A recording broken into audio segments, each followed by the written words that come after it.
So, good morning. Happy Sabbath, everyone.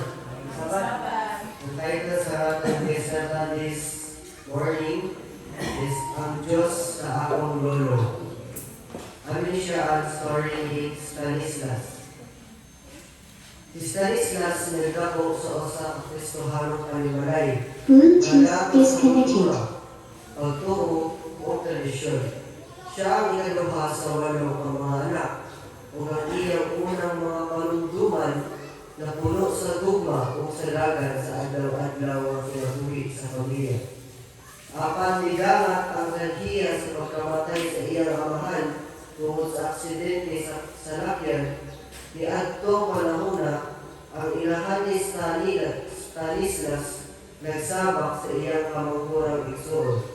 Tungkol kay dili naman niya maakimat ang iyang mga anak, iyang ipapuyo sila adto sa iyang mga apuhan.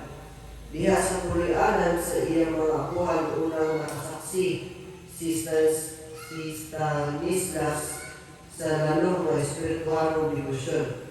Matag-buntag sa iyang pagbangon, iyang masimputan ang mainidot na bahog sa nagsiga ng dila. Ug makita ang iyang mga apuhan na nagduhod sa pag-ako. Ang iyang apuhan, usa ka matilod-anong bubuhat sa iglesia, nagtugyan sa iyang kinabuhi nga mag-alagad sa Diyos. Apan bisan siya bata pa, si Stanislas nagsugod na sa pangutana. Kung ang Diyos maayo, nga naman nga ang usa ka tawo masama sa akong apuhan, nga nahigugma pag-ayo kaniya mag-antos magpangayo. Kana nga pagkaduha sa mahilumon, magatubo sa umalabot na kahuligan. Sa batanon na siya, si Stanislas itipa sa iyang gikikanan. Mibalik siya sa panigarilyo, pag-inom, o nagtungato nahimo mga kawatan. Ang sinugdanan ng mga gagmay nga binuhatan sa pag-rebelde nga may bihatod kaniya ngadto sa delikado nga kinabuhi sa Demen. Nalambigit siya sa mga pagpamulukang, pagpangawat o sakyanan, o pagpahuyot o mga droga. Gitudloan siya sa mga kadalanan o lahi na kalagdaan sila na nagingon ang mga maisugod lang ang mabuhi.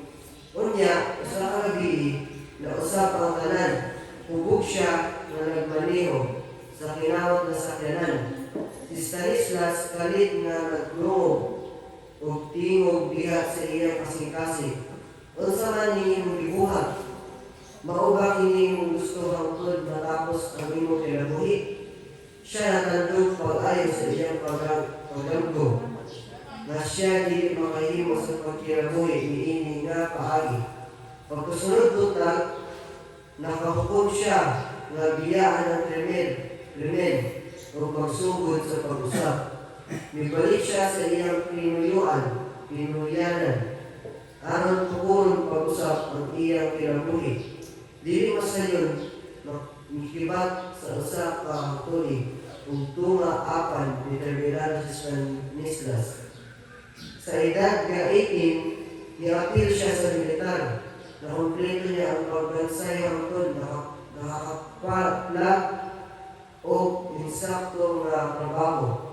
Hangtod nahimuat niya ang usa ka babayi o nag-uban sila pagpuyo. Nakaanak sila ang 2 ka mga bata.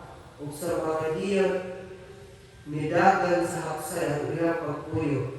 Apan ang daan ng mga samad o wala marisolba ng mga kasakit, nagsugod sa paglutaw nga nagmugna sa dili pagsinagtanay sa ilang relasyon. Ngadtong adto nagbulag sila, wala magdugay ang amahan sa maong babayi. Nitawag kang Stanislas o mihangyo kaniya nga tangan siya o laing higayon. Niuyon siya, wala kadahong kung unsay may kabo. Ang babae nagdako sa panimalay nga Adventista Bisan nahilayo siya sa simbahan, nagbasa gihapon siya sa iyang Biblia, matag adlaw. Sa adlaw, niingon siya kang Stanislas. Gusto ko kung bumalik sa simbahan. Si Stanislas mitubag, nganong dili, isulayan ko na ang tanan, tinggali panahon na aron sulayan si Jesus. Nagsugo siya sa pagsimba sa adlaw ng Sabado. Samtang si Stanislas nagsugo siya sa pagsimba ng Domingo. Usahay, mukuyong ang babae kaniya. Apan siya wala kayo nakakuyog kaniya. Bisan pa ni anak, na matikdan niya na adunay kausaban ng maong babae mas malinawon o mas malipayon. Adunay kalinaw, diya kaniya nga dili niya masaysay sa adlaw ni anak. Siya nangutana kaniya, nganong tibok adlaw ka sa simbahan, ang ako ang lungtad lang sa pipila ka mga oras. Makahiyungon siya ng miingon, kuyog na ko, imong hining masagtan. Niuyog siya o kadtong unang Sabado dito sa simbahan sa iyang kakuyog. Maoy nakapatandog kaniya. Ang mensahe pituhot sa iyang kasing-kasing sa kaagi nga wala niya damha. Wala pa na hingpit nga nasabtan si Jesus, apan adunay mikutaw diha sa sulod kaniya. Gidapit siya sa pastor na magsugod sa mga pagtuod sa Biblia. Gidawat kini ni Stanislas.